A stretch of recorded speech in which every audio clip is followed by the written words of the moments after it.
Hey, I'm Kai from ML Sound Lab. Something we get asked to cover all the time is how to program drums. While there are a multitude of different methods you can use, I'm going to share the one that I find to be most intuitive. While I'm not a professional producer by any stretch of the imagination, I do think this method should get you up and running quite fast. Now, I don't think I've ever met a single musician that can resist the impulse of tapping along to a song. If you can do this over your own recorded guitar and bass parts, then you already have everything you need to program drums. We just need to apply a little bit of knowledge as to where to tap, and it'll all become clear.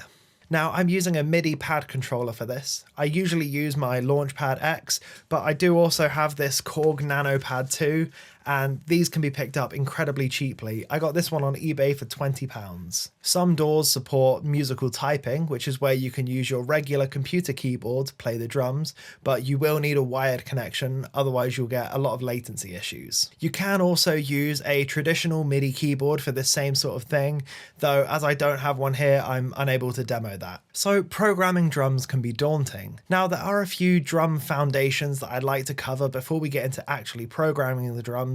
However, these aren't hard and fast rules, and this is just sort of what gave me my start. So the cymbals and snare are the main driving factors of the timing of the song. These determine how fast or slow the song feels despite the actual tempo of the session. Just by manipulating the placements of the cymbal and the snare, you can make a 100 BPM riff sound like 50 BPM or 200 BPM. The kick drum is the main rhythm. This is going to lock in with the guitars and really solidify the riffs. Your toms and splashes and other effect symbols are there for sort of transitional elements or short sections. The rest of the kit, we've got toms and we've got effect symbols. Now, these are either used as accented notes like drum fills, or they're used in shorter sections such as a bridge section. Now that we've covered the fundamentals, let's get into the meat and potatoes of this demo. So I've got a very basic riff here. The guitars and bass are recorded to a metronome and it just needs a drum beat now. Let's hear this riff first.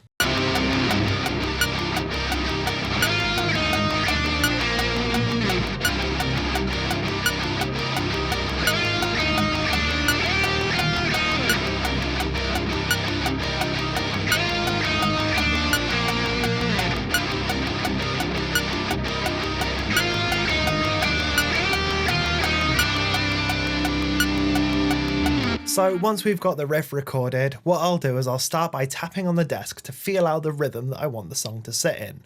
We're going to play it through a few times, trying out a few different rhythms on the desk.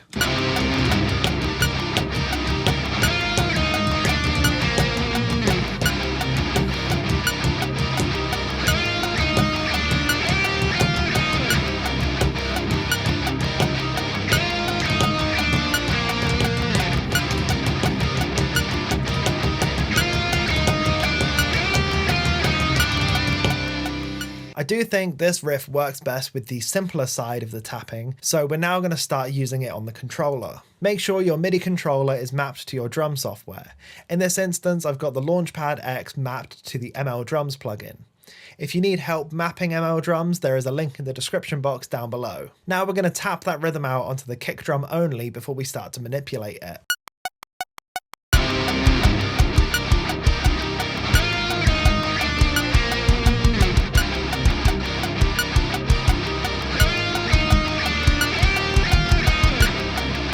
Now that we've got that plumbed in, let's quickly quantize it to the grid. Now we'll hear that back.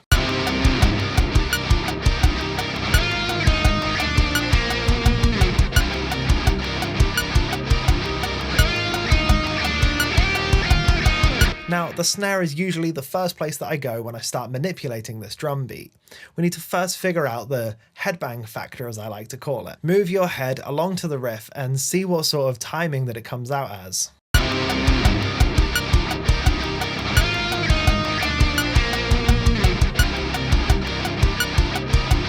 So I'm thinking that this is sort of a half-time thing. Typically, you'll want to place the snare drum either on 2 and 4 or just on beat 3.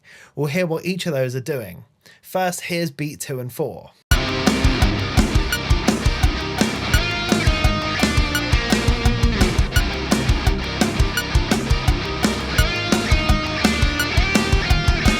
Now just beat 3.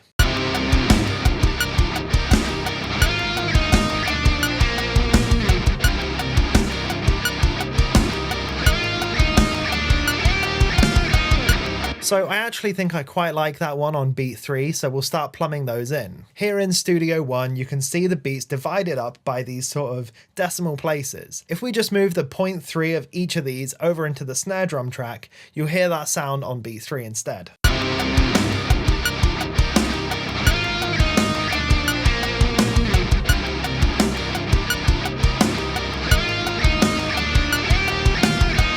Okay, so now we're going to add in some of the cymbals. The cymbals are going to be sort of dependent on this snare drum. If you've placed it on beats 2 and 4, you want a cymbal to hit on every single beat. If you've just placed the snare on beat 3, try the cymbals on beats 1 and 3. Let's hear what it sounds like with the cymbals on every beat first, and what I'm also going to do is add in a double crash at the start of each bar.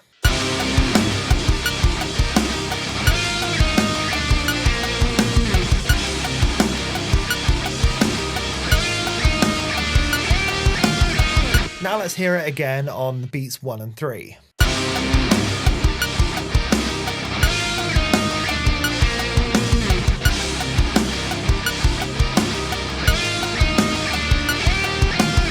So I do think I prefer this one on beats 1, 2, 3, and 4, so let's plumb that in. I usually do this one with the MIDI controller because it's more intuitive than creating all of the notes manually.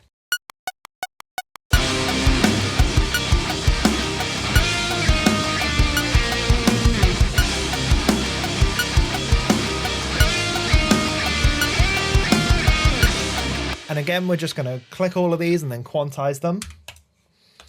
So now they should be snapped nicely to the grid.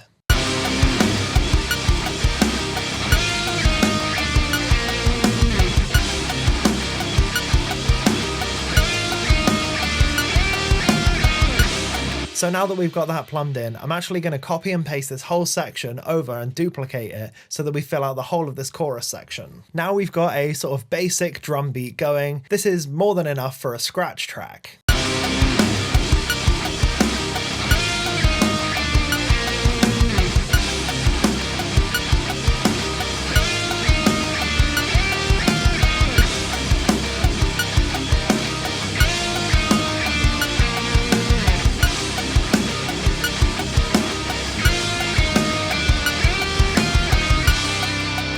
Okay, now it's time to move into something a little bit more advanced. We've got drum fills. Typically, you want to use fills in sort of intro to verse, verse to chorus, chorus to verse. You know, you can do any of these or you can do none of these. It's all down to whatever suits the song that you've written.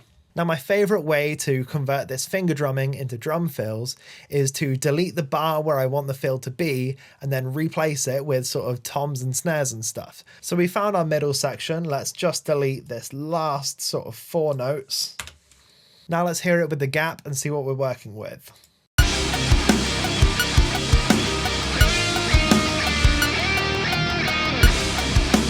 Okay, let's go in again and we'll add in some snares and toms. These will typically drift away from the guitars and the bass and follow their own rhythm, obviously still in keeping with the metronome.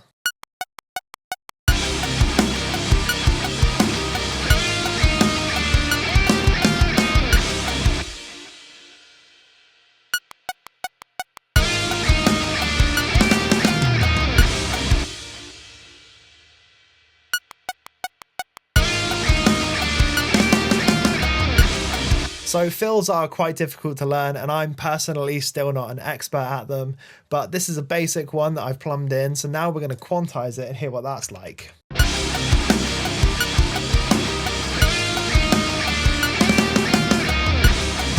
think I also want to add in a kick drum here, so we can just do that by clicking in the piano roll and adding one. This just sort of solidifies that riff coming in.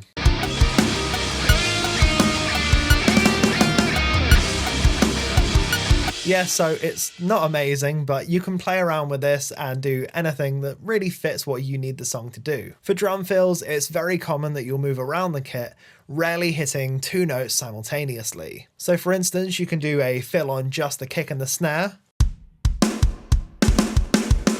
You can do a fill on the snare and the toms. You can do a fill on just the toms. You can also throw in stuff like ride cymbals and splash cymbals, though I'm not amazing at this. We'll see what it's like.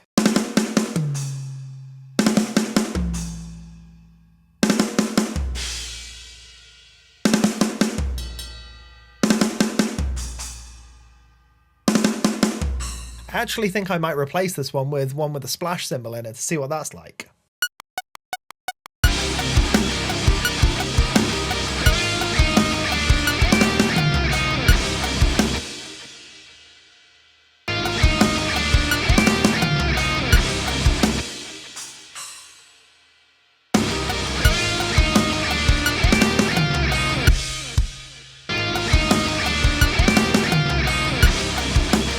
I quite like that. It drops out quite nicely and really gives you a lot of impact when it comes back in. Transferring this from just tapping on your desk can be a little bit tricky, so I would recommend practicing the initial steps with the scratch tracks and, leaving out fills for now, and then working towards adding fills when you can. I now want to switch over to a different section of the song, and I'm going to talk about the hi-hat and the ride. While most of the cymbals follow the rules we've established previously, the hi-hat and the ride break these up, and they can be used more as rhythmic elements, similar to how you'd use the kick drum. The best way to get started with the hi-hat and ride is to just simply swap the roles with the kick drum. So we're going to plumb in a very basic kick and snare pattern and then add in some hi-hats over the top. This is the riff that I'm working with.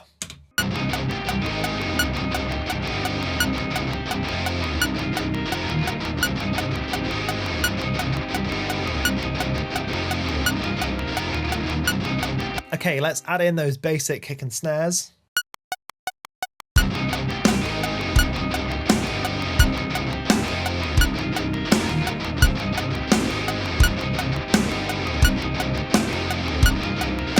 Let's quantize those.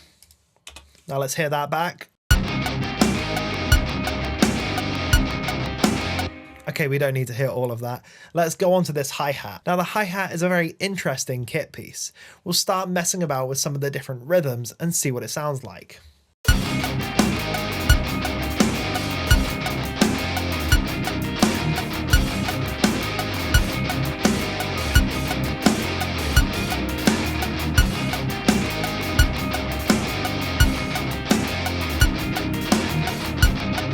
So as you can probably hear, it's very versatile and, it doesn't have to follow these basic patterns that the rest of the cymbals like to follow. Let's plumb in a basic hi-hat beat and then we'll go from there.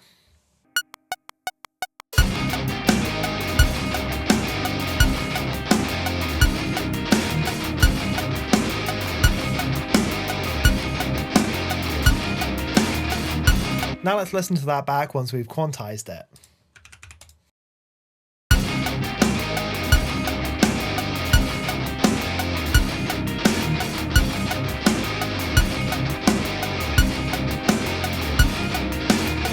So yeah, it's quite interesting how the hi-hat doesn't really follow the conventions set by the other cymbals, but you can quickly figure it out if you keep the kick and snare simple. Now the same thing goes for the ride, so I'm not going to cover that one, and I'll leave you to experiment yourselves and see what works. I want to quickly touch on a couple of bonus tips.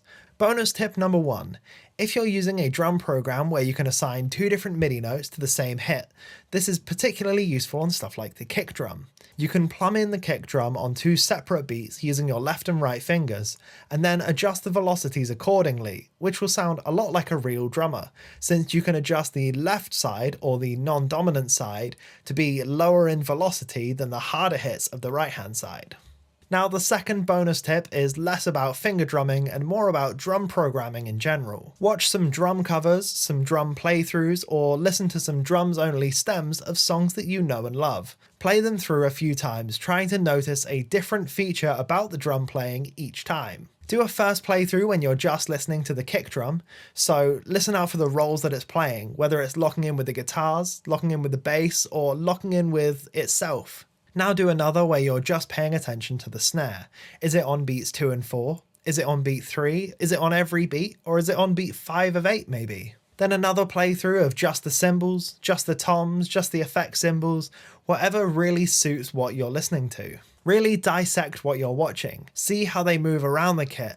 Watch out for the different kit pieces they use and why, and try and understand what it is that goes into writing these drum parts. This in particular is the main thing that bolstered my drum programming knowledge, since it really helps you get in the mind of a drummer. So that is everything that I've got for this tutorial. I hope you enjoyed this video. Please let me know in the comments section below if you did. I would really appreciate it. Thank you for watching. I've been Kai.